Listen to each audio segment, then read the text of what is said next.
Boa tarde a todos. Sejam todos muito bem-vindos à casa de Joana. É uma alegria muito grande estar aqui com vocês nesta tarde. Vamos então, fechando os nossos olhos, elevando os nossos pensamentos e buscando a presença amiga dos nossos mentores, este amigo de uma vida inteira, que está sempre ao nosso lado, nos amparando, nos protegendo e nos intuindo para que tomemos as melhores decisões, né? As melhores opções, escolhas na nossa vida. E assim, entrelaçando os nossos corações, vamos elevando um pouco mais e agradecendo Joana de Ângeles, irmã Rosário, pela oportunidade, né, de estarmos aqui nesta casa, de termos esta casa para nos receber, para cuidar de nós. Obrigada, amigas queridas, pelo carinho, pelo amor que dispensam a todos nós. Vamos chegando até as paragens de Maria de Nazaré, a doce mãe de Jesus e a nossa mãe querida, pedindo a ela que nos envolva individualmente em seu manto sagrado, nos acalentando, nos acariciando, um colo de mãe que todos nós precisamos. Obrigada, mãe querida. Segure em nossas mãos e nos leve até a presença de Jesus, o teu Filho amado, o nosso Mestre. Mestre querido, nós te agradecemos o sacrifício que fez para encarnar entre nós, todas as lições que nos trouxeste e a vivência das mesmas, para que nós não tivéssemos dúvidas do caminho a seguir. Sê conosco sempre, amigo querido, que a luz dos teus olhos esteja sempre a iluminar os nossos passos. E junto a ti vamos chegando até Deus, o nosso Criador, o nosso Pai, a quem gratos por tudo que somos e por tudo que temos, nós louvamos através da prece que Jesus nos deixou. Pai nosso que estás no céu, santificado seja o teu nome, venha a nós o teu reino, seja feita a vossa vontade, assim na terra como no céu. O pão nosso de cada dia nos dai hoje. Perdoai as nossas ofensas, assim como nós perdoamos a quem nos tem ofendido. E não nos deixeis cair em tentação, mas livrai-nos de todo o mal. Pois teu é o reino, o poder e a glória para todos sempre. Que assim seja.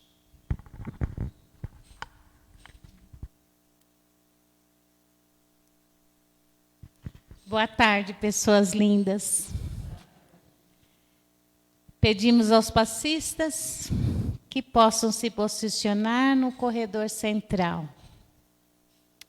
E a todos os assistidos, que fechem os seus olhos e fiquem bem tranquilos. E se liguem às equipes espirituais de tratamento da casa. Os passistas iniciam nesse momento a captação das energias para o passe PL e que sejam projetadas a luz branca do Cristo sobre todos, acalmando o coração, serenando a mente, promovendo a harmonização e o equilíbrio de todos. Graças a Deus. Para o tratamento de P2, pedimos aos passistas uma nova captação e que sejam direcionados aos assistidos desse passe. Sintamos a projeção da luz azul envolvendo o sistema nervoso central, tratando e harmonizando todos os chakras, um a um, situados ao longo de toda a coluna. que assim seja. Aos assistidos de tratamento de CH e com a captação dessas energias pelos passistas, pedimos que se liguem com as equipes desse passe nesse momento.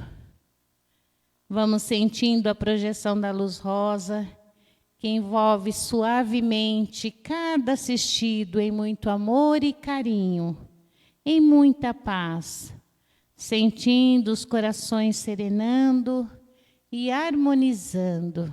Que assim seja. Para o tratamento de P3B, as equipes de passe irão colher essas energias. Pedimos a esses assistidos que se liguem com as equipes desse passe nesse momento. Rogamos a projeção da luz branca do Cristo, envolvendo encarnados e desencarnados aqui presentes. Pedimos a luz azul, envolvendo o coração e a mente dos assistidos. Rogamos às equipes espirituais os cortes de ligações que se fizerem necessário com a luz laser. Pedimos a projeção da luz azul, envolvendo o sistema nervoso central, periférico, neurovegetativo, da luz rosa clara, envolvendo o cardíaco, para aumentar os bons sentimentos, o amarelo no frontal, para ter bons pensamentos, maior força de vontade e maior ligação com o seu mentor individual. Vamos, nesse momento, envolvendo cada assistido numa cúpula rosa clara, brilhante, da cabeça aos pés, para que o tratamento se fixe até quando for necessário. Que assim seja. Captando as energias de P1 e P3A, pedimos aos assistidos que se liguem com as equipes médicas e espirituais nesse momento. Os passistas irão depositar uma projeção da cor verde dessas equipes, envolvendo todo o organismo físico e espiritual dos assistidos, tratando onde for necessário. Vamos projetar as cores do arco-íris, envolvendo os assistidos para alcançarem o fortalecimento físico e espiritual necessários. Que assim seja. Pedimos que todos nós, encarnados e desencarnados, sejamos envolvidos nas bênçãos amoráveis do Cristo Jesus e que cada assistido permaneça em cúpula protetora relativa ao seu tratamento, até quando for necessário. Nos ligamos agora com as equipes espirituais de tratamento infantil, Meimei e Sheila. E uma nova captação dessas energias pelos passistas, que serão projetadas envolvendo todas as crianças em muito amor e carinho, trazendo-lhe paz e harmonia. Que assim seja.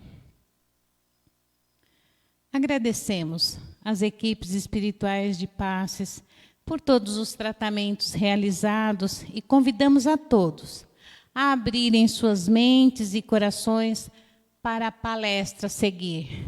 Vamos envolver com muita luz e carinho a nossa querida Samanta, que trará a mensagem dessa tarde. Que o amor e a luz de Jesus envolva todos vocês. Que assim seja.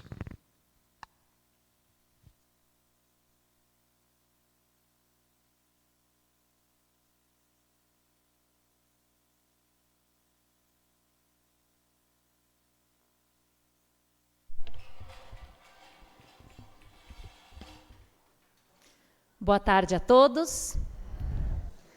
E vamos pedindo que Jesus nos abençoe mais uma vez, a fim de que meu bem servir e o instruir-vos dos senhores ocorra da melhor forma possível. E o tema de hoje é saúde física e espiritual. Saúde é sempre um tema importante, né?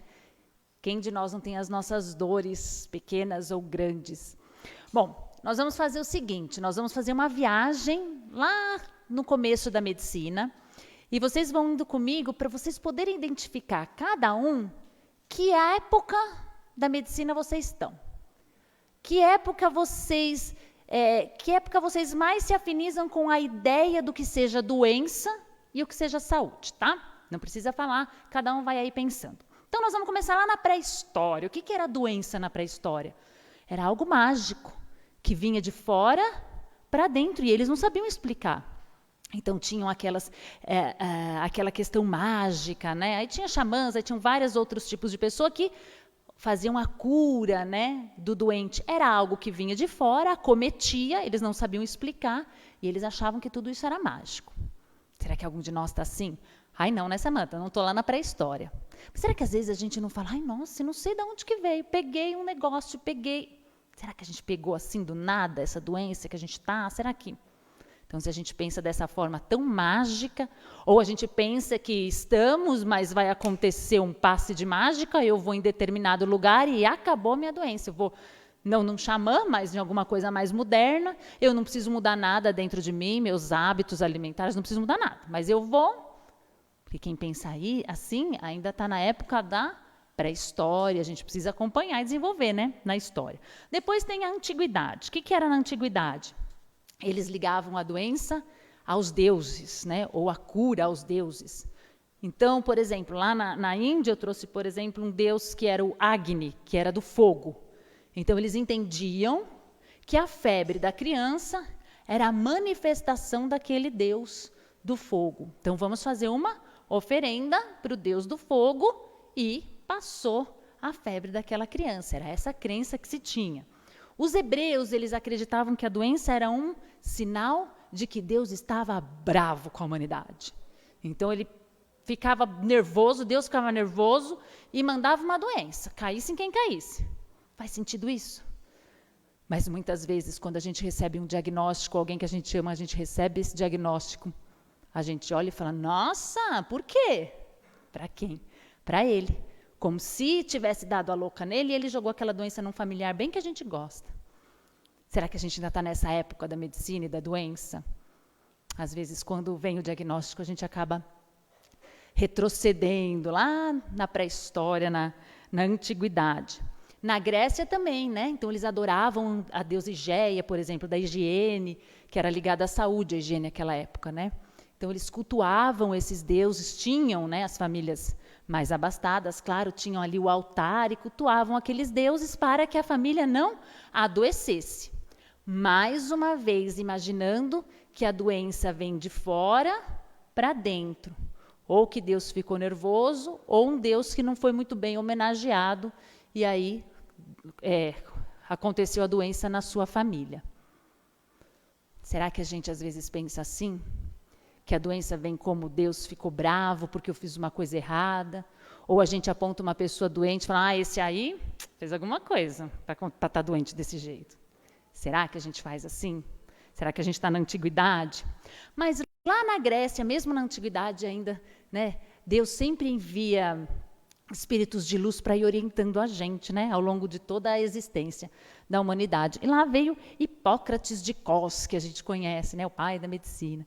E ele foi o primeiro a separar a doença, né, aquele sofrimento, a doença, dos deuses. Ele disse, a doença vem do físico.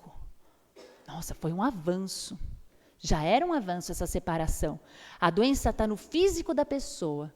E ele avançou mais um pouco, ele disse assim, o físico, o indivíduo, ele é um conjunto harmônico. Então, se alguma coisa não está funcionando bem, né, se ele não está muito bem, alguma coisa não funciona bem ali. Ele precisa se harmonizar como um todo. Ele não é um rim doente, ele não é um pulmão doente. E ele tem toda uma harmonia, ele é um ser único, e aí acontece alguma coisa ali que desarmoniza essa pessoa. Então, ele vem trazer a ideia do doente e não da doença. É diferente, né? A pessoa estar doente e ela ter a doença que a gente vai ver, são coisas diferentes. Então, a pessoa está doente. Ela está com uma dor de cabeça, ela está com um problema no estômago. Não, ela está doente, ela tem aquela condição, né? E ela precisa se harmonizar de alguma forma, deixar de ser doente, para que aquela doença não habite o seu corpo.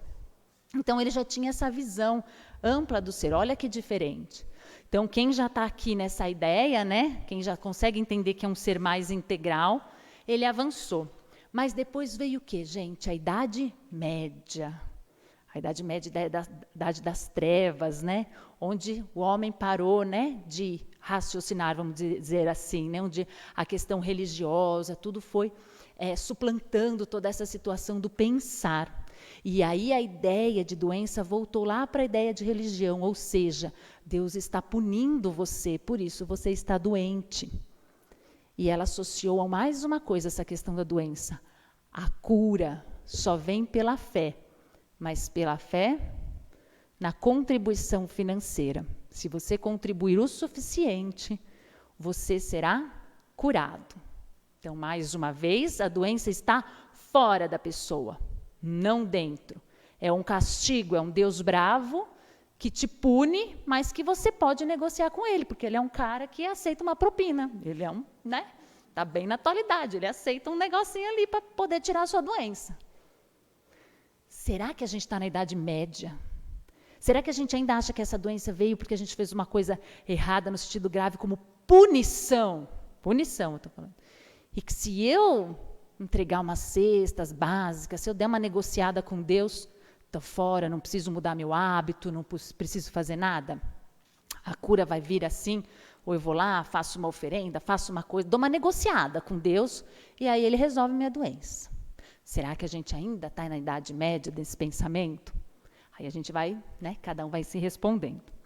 Veio a Idade Moderna, né? Na Idade Moderna veio o modelo mecanicista.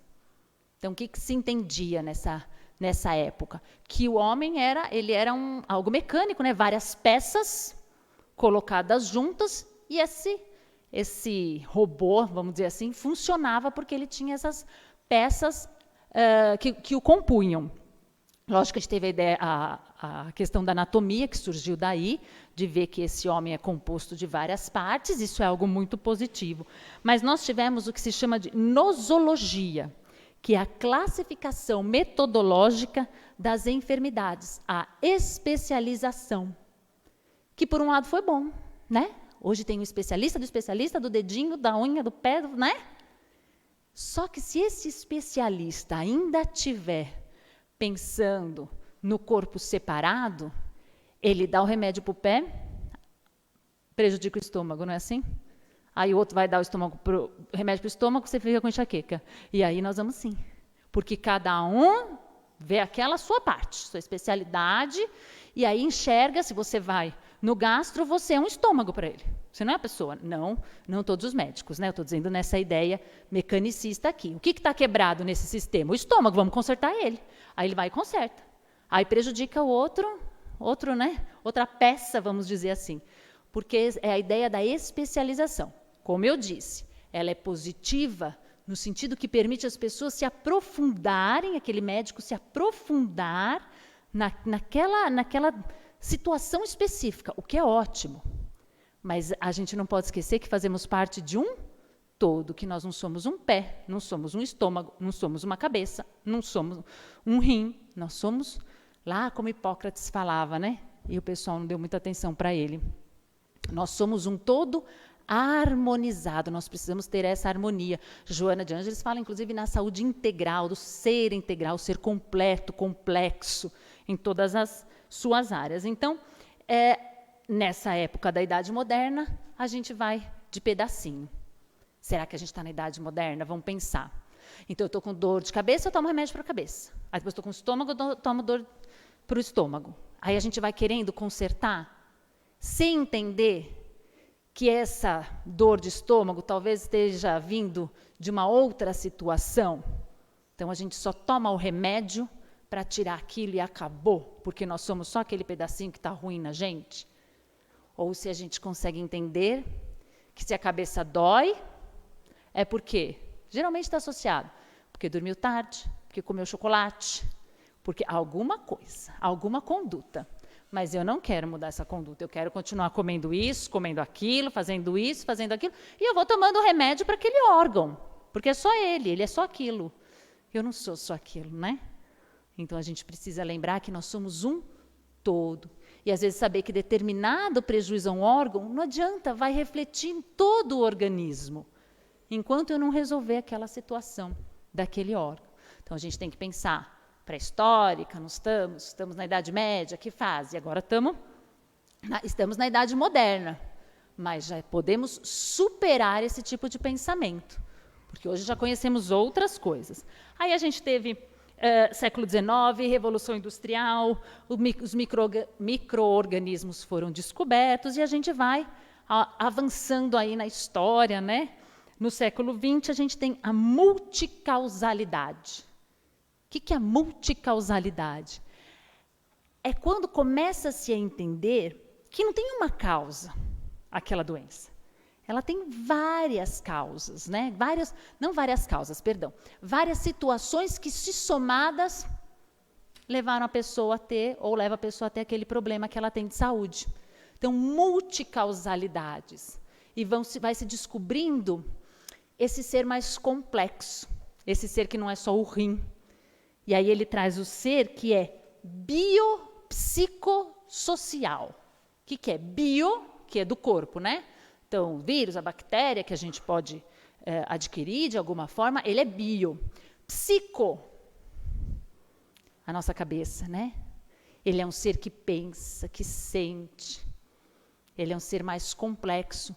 E aqui na questão psicológica, a gente tem as crenças que a pessoa carrega, o estresse que ela passa diariamente, né, o nervoso que ela passa. Porque a gastrite, né, gente, não surge assim do nada, né? Ela surge de uma brabeza que a gente fica de vez em quando, né? Então, eles vão associando. E ele é social, é um ser aqui que está inserido numa questão cultural, né? Num ambiente social dele, precisa ser levado em consideração para se averiguar aquela doença que ele possui, que ele desenvolveu, onde o ambiente social ali dele, o meio social dele, influencia na sua doença. Então, multicausalidade. Então, agora a gente tem que começar a abrir um pouco a nossa mente e dizer assim, como anda o meu psicológico? Como anda o meu social? O biológico é mais fácil, né? A gente faz um exame, que a gente mais faz é exame, né, gente? Que a gente mais vai no médico já sai com calhamaço, que a gente mais faz é exame. Então, o bio até que a gente pode descobrir. Mas e o social? E o psicológico? É preciso saber, se perguntar. Até às vezes alguém que está com a gente, como, né, essa pessoa sempre está doente, ela está sempre... Peraí, deixa eu ver como é que está o psicológico dela, o social. Enxergá-la como um ser mais complexo. E a gente vai descobrindo, senão a gente só vai lá no remedinho e daqui a pouco aquele remédio não faz mais efeito, não é assim? Aí você começa a tomar 2, 3, aí você muda, aí a gente fica de olho nas novidades da farmácia. Vamos ver se surgiu alguma coisa, porque não está funcionando mais isso, né? E a gente fica querendo ir na farmácia para ver se tem alguma novidade. Da pergunta para o balconista. E para enxaqueca, alguma novidade? Né? Porque a gente já tomou tudo, então agora precisamos de uma novidade. Mas a gente mudar, né, o nosso ritmo, a perdoar, ou de repente alguma coisa que nos está levando até essa dor de cabeça, aí é mais difícil. Então a gente quer um remedinho que, milagrosamente, tire a doença. Estamos ainda procurando nosso xamã. Estamos ainda fazendo oferendas para ver se do nada resolve essa nossa doença. Ainda estamos na ideia ultrapassada ali da medicina. Atualmente, a OMS tem a definição, né, de saúde. Então, eles dizem assim, saúde é um estado dinâmico. Ou seja, hoje você está, amanhã não. Ou se você não está hoje, você pode resgatar a sua saúde sem problema nenhum. Não é um decreto, uma determinação. Né? É um estado dinâmico, de completo bem-estar físico, mental, espiritual e social. E não meramente a ausência de doença ou sofrimento. Então, ele fala em bem-estar físico, mental, espiritual e social. Isso que é ter saúde. Você pode ter uma doença degenerativa e ser saudável? Pode. Se você tem um bem-estar físico, se você é bem assessorado ali, tem as condições, né? É muito bem tratado, tem as condições, tem uma mente tranquila, uma espiritualidade bem resolvida e um social Você pode ter a doença mais grave que for. E você pode ter saúde. A gente vê muitas situações de pessoas acamadas, doentes, né, muito acamados, que são tranquilos, serenos, evoluídos. E o cuidador da pessoa? Nossa, que mau humor. Aff, que mau humor. E o cuidador já chega nervoso, e já dá uns gritos, e já dá uns pega, e já... Quem que é doente? Quem está na cama ou quem está cuidando, que não tenha... Que não é... Olha só que coisa louca. Para a OMS, quem está doente é quem está fazendo esse transtorno todo na vida dos outros. E para o Espiritismo também. Doente não quer necessariamente dizer que você tem... Porque se a gente pensar no nosso problema físico, eu tenho um problema físico, tá, eu tenho uma doença, um problema físico. Isso aqui vai ficar, né, na Terra. O que eu tenho que cuidar? Daquilo que é eterno, né, do meu espírito. Então, a gente tem que entender quem é doente e quem não é doente. Senão a gente pega aquela pessoa que está doente, mas está super bem, e começa, ai, vem aqui, ai, senta aqui. A pessoa fica até nervosa, né? Ah, eu estou bem, me deixa, estou tranquilo, né? Ai, senta, o que você quer? E a pessoa não quer ser tratada assim, às vezes, porque ela está bem com a situação. E às vezes uma pessoa grosseira, uma pessoa, né, mais difícil de lidar, a gente não entende que ela também é doente. E às vezes precisa de mais cuidado. E aí a gente bota um cuidador para cuidar do cuidador e, nossa senhora, né? E fica aquele ciclo. E aí, às vezes, quando falece a pessoa que estava doente, o cuidador adoece mais ainda. E a gente precisa de alguém para cuidar do cuidador. Porque ele sim estava doente e ninguém na família percebeu que aquilo era uma sobrecarga para ele. E ele estava doente de cuidar de outra pessoa que estava sã. Olha que complexo, como a gente tem que abrir os olhos para a saúde, que saúde não é só o físico.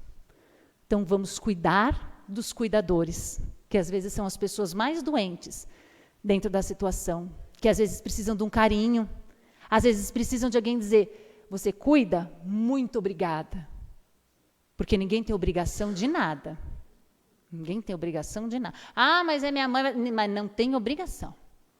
É diferente, né? Não é uma obrigação, porque se é uma obrigação, quem faz coisa obrigada não faz nada bem, né? Então a gente precisa agradecer, sim.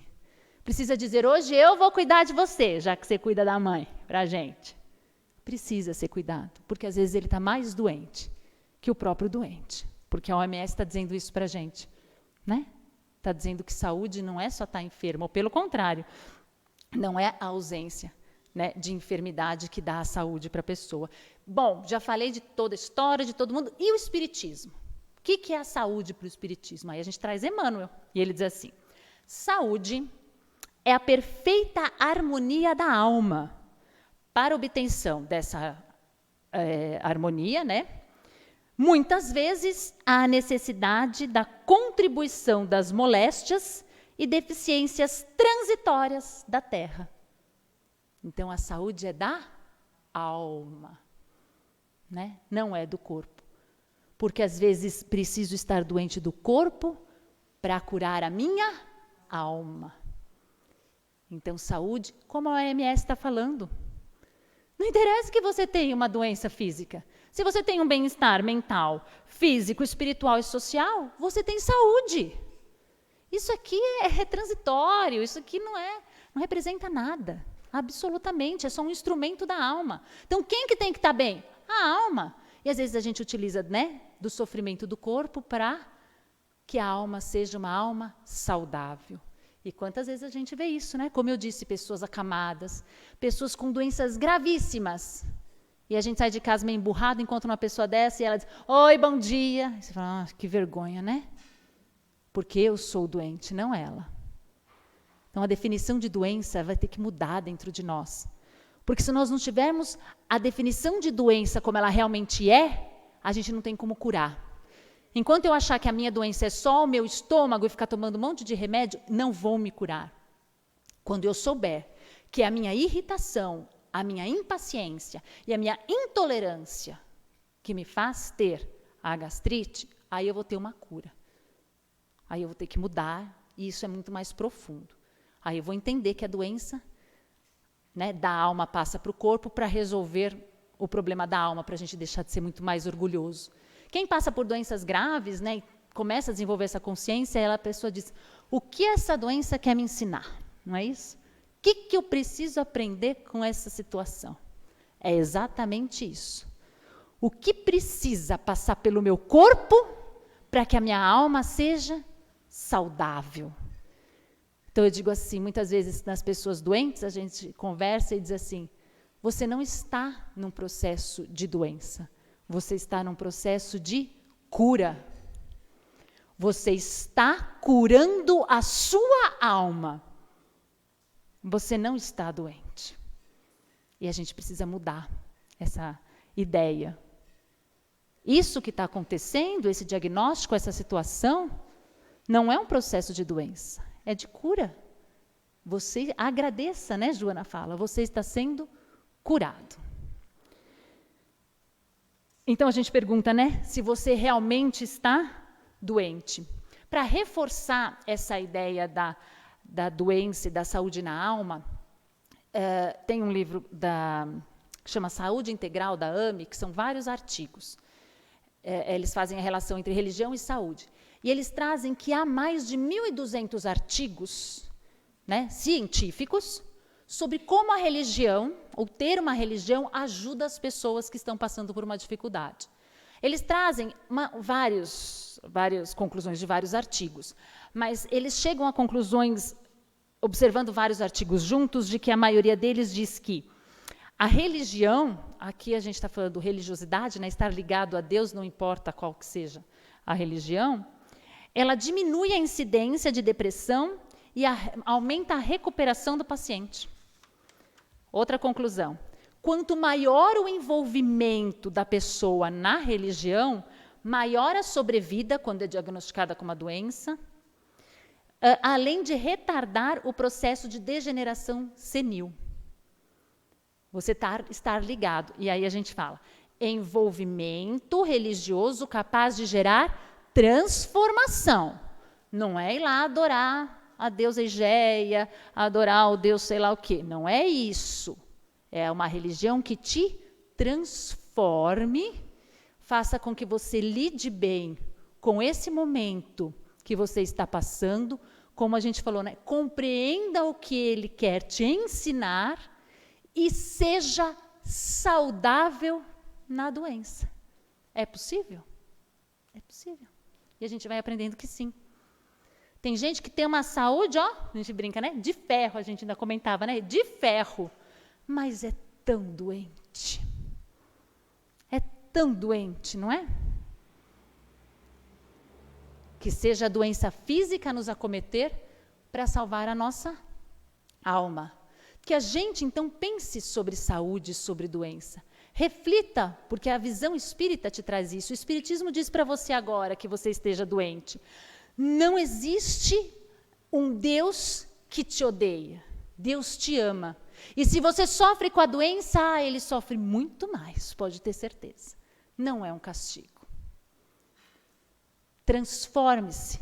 Não vai ser com um cheque poupudo que você vai resgatar a sua saúde. Mas é se superando, se transformando, sendo mais humilde, mais sereno, mais capaz de perdoar. É assim que a gente adquire saúde. Mesmo que o corpo esteja um cacareco, né? Mas a gente está saudável e é isso que interessa. Tem um livro que não é um livro espírita, mas o Divaldo usa muito, que é do Viktor Frankl, que chama Em Busca de Sentido, que conta a história, né, desse homem que viveu num campo de concentração. Viveu e sobreviveu. Tem uma parte que eu gosto, que ele fala que lá no campo de concentração, você não pode decidir nada. Se você vai tomar banho, se você vai comer, você não tem direito sobre o seu corpo, você não decide nada. Tudo é retirado de você. E ele disse que, enquanto ele estava lá, ele se baseava numa frase de Dostoiévski que dizia: temo somente uma coisa, não ser digno do meu tormento. Temo somente uma coisa, não ser digno do meu tormento. E o que ele queria dizer com isso? De sofrer e não se melhorar em nada com aquilo. E ele diz assim: a pessoa interiormente pode ser mais forte do que seu destino exterior. E isso não somente no campo de concentração. Sempre e em toda parte a pessoa está colocada diante da decisão de transformar sua situação de um mero sofrimento numa realização interior de valores. E ele continua. Inerente ao sofrimento, todos nós que sofremos, há uma conquista, que é a conquista interior, a liberdade espiritual do ser humano, a qual não se lhe pode tirar.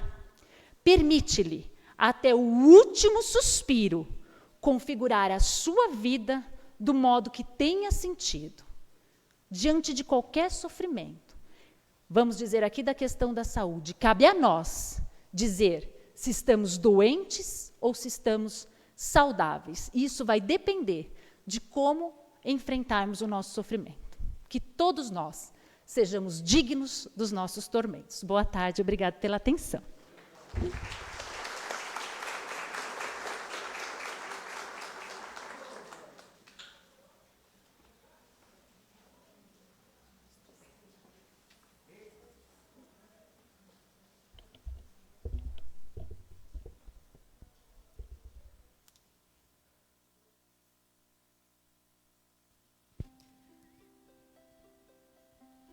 Que palestra boa, né, gente? Muitas reflexões para nós, né? Vamos buscar, então, essa harmonia, essa serenidade, para que possamos nos curar, né? Curar a nossa alma. Vamos, então, fechando os nossos olhos e agradecendo a oportunidade de ouvirmos tudo isso que a nossa querida Samantha nos trouxe. Agradecendo mais uma vez a espiritualidade amiga, que nos assiste e que faz tudo para que possamos buscar essa saúde, a cura da nossa alma. Senhor Jesus, Mestre querido, nós te agradecemos todo o amor, todo o carinho e toda a paciência que tem para conosco. Te pedimos, envolva-nos na tua luz, Senhor, e que possamos estar sempre no caminho, não nos deixe nos desviar dele.